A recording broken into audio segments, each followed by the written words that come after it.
alegria, que bênção estar com você no Classe de Professores, esse canal dedicado a estudar a Bíblia através da lição da Escola Sabatina da Igreja Adventista do Sétimo Dia. É um privilégio estarmos juntos aqui agora para terminarmos esta série.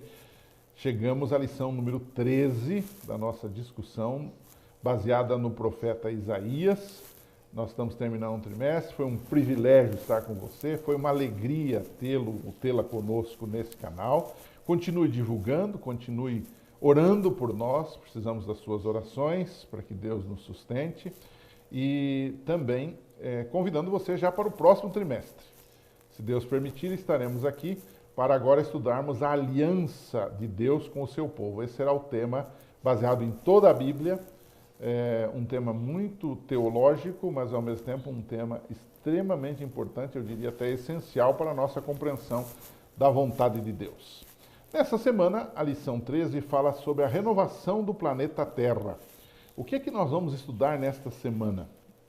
Dois capítulos muito conhecidos do profeta Isaías, 65 e 66, os últimos capítulos desta história. Então, o que temos nesses capítulos? Nós temos a promessa de Deus de uma nova terra e de um novo céu também, né?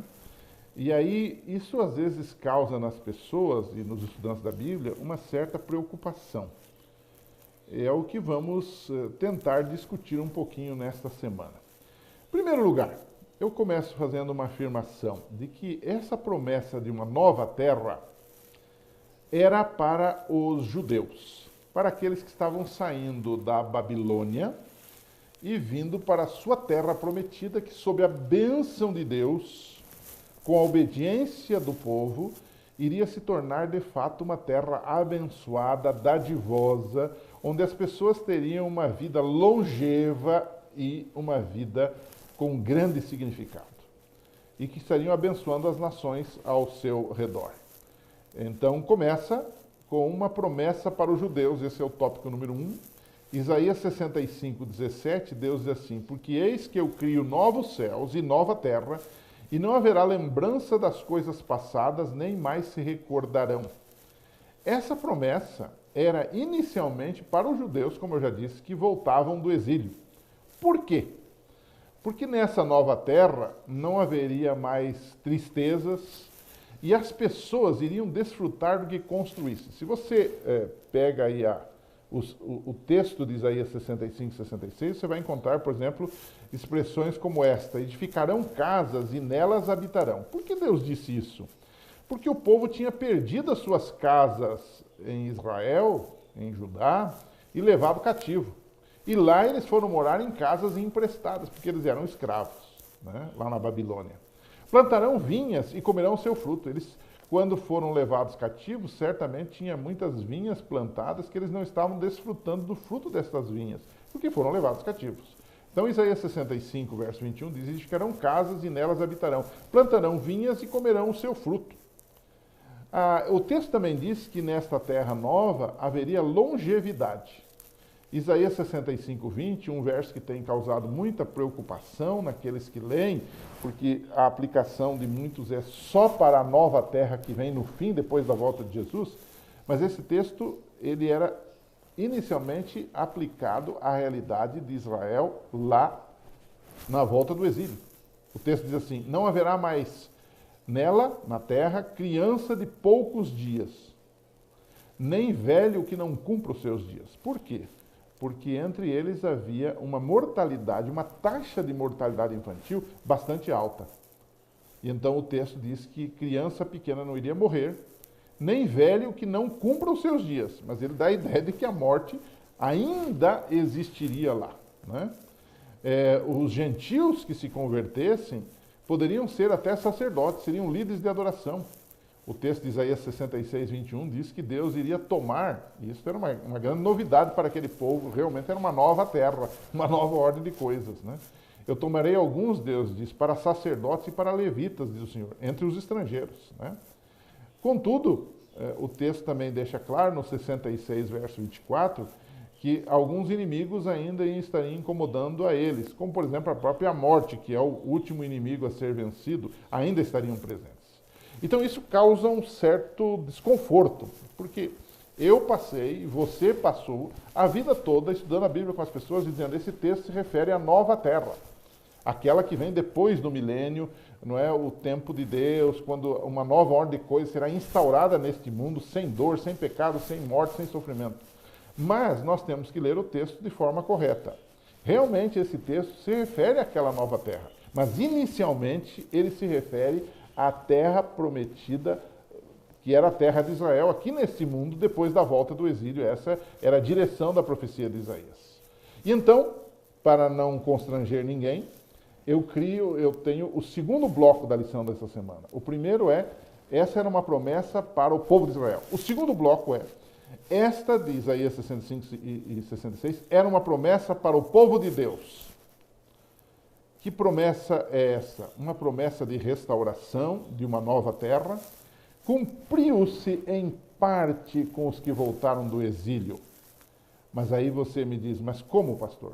O cumprimento total desta profecia será no novo céu e na nova terra de Apocalipse capítulo 21. Porque mesmo essa terra de prosperidade, de bênçãos que Isaías descreve, nem lá em Israel restaurado, ou Judá restaurado, pode ser totalmente aplicável. Foi em parte.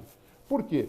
Entre uma das coisas, a principal coisa que eles fizeram errado foi rejeitar o próprio Messias, que veio para abençoá-los, para salvá-los, e a Bíblia deixa claro aquelas lacônicas palavras, tristes palavras do Evangelho de João. Veio para o que era seu, referindo-se a Jesus, e os seus não o receberam. Ou seja, essa profecia ela tem uma amplitude, como outras de Isaías. E aí nós chegamos no Apocalipse 21, quando Deus diz, eis que eu crio, copiando palavras de Isaías, eis que crio uns novos céus e nova terra. Agora a profecia encontra a sua amplitude. É por isso que a gente às vezes se enrola com alguns detalhes, que não haverá velho que não cumpra os seus dias, não haverá mortandade de crianças e tal. A gente fica dizendo, mas escuta, mas o que isso tem a ver com o novo céu e nova terra? Na verdade não tem nada a ver. Mas é que essa primeira parte referia-se à realidade lá. Mas Deus, no seu amor, na sua misericórdia, Ele já nos deixou claro que aquilo ali cumpriu-se em parte lá e vai ter o seu cumprimento total no fim de todas as coisas. Não é? A Bíblia tem esse mérito. Né? Por exemplo, você tem a promessa da descida do Espírito Santo no livro de Joel, capítulo 2, que diz, os vossos jovens terão visões, sonharão e etc. E então, quando você vai para Atos, né, 2, a Bíblia diz que isso era o cumprimento de Joel. Claro, o cumprimento parcial, porque essa foi a chamada chuva temporã, o início da igreja. No final da igreja haverá um derramamento do Espírito Santo em profusão, que nós chamamos de chuva serôdia. Então é uma profecia que ela vai se cumprindo de acordo com a vontade de Deus. E aqui um detalhe importante. Tem muita gente que toma as profecias bíblicas, especialmente Daniel e Apocalipse, e a seu bel prazer fica aplicando essa profecia a situações, por exemplo, atuais. Não, não é assim. Eles então arranjam assim, desculpa, não. A profecia pode ser cumprida duas vezes, há um duplo cumprimento da profecia. Alguns usam um princípio complicado, que eu não quero falar dele agora, chamado apotelesmático, que foi usado por um indivíduo aí na década de 80. Na verdade, não é nada disso. É uma questão natural, não tem esse negócio de duplo cumprimento. O que se tem na profecia? É que no desenvolver do texto bíblico, Deus vai deixando claro, olha, se cumpriu aqui, mas há um cumprimento maior. Quando você vai para Apocalipse, você vê claramente que o novo céu e a nova terra vai ser o seu cumprimento total, perfeito, cabal, quando? Após a volta de Jesus, quando nós tivermos aqui o novo céu e a nova terra, onde Deus vai enxugar dos olhos toda lágrima, e Ele deixa claro, e nessa nova terra a morte não existirá, não haverá mais luto, nem pranto, nem dor. Então você percebe que a profecia foi crescendo e Deus vai cumprindo e Ele finalmente vai fazer isso de forma completa no final, não é? Então, o Israel de Deus agora não é mais o Israel literal lá, agora é o Israel espiritual. E é para esse Israel que Deus estará cumprindo a sua, a sua promessa de novo céu e uma nova terra. Né? Bom, isso colocado, eu termino a lição e termino o trimestre deixando com você uma pergunta bem fácil e ao mesmo tempo bem difícil. Né? Isaías 66, 22, 23 diz que nessa nova terra se guardaria o sábado. E é claro que esse texto também se refere à nova terra que nós teremos depois do milênio, e vamos guardar o sábado, né? Então, seria bom a gente conversar um pouquinho, esse é um tema que sempre rende, né? Conversar um pouquinho sobre a validade do sábado para a Igreja de Deus. O sábado era válido para o Israel literal.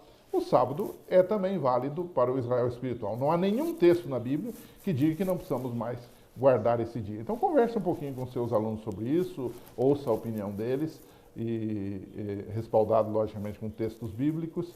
Que Deus o abençoe, um bom final de trimestre para você, um bom sábado para você, e a gente se encontra aqui, se Deus permitir, no próximo trimestre. Ore por nós. Um abraço e até lá.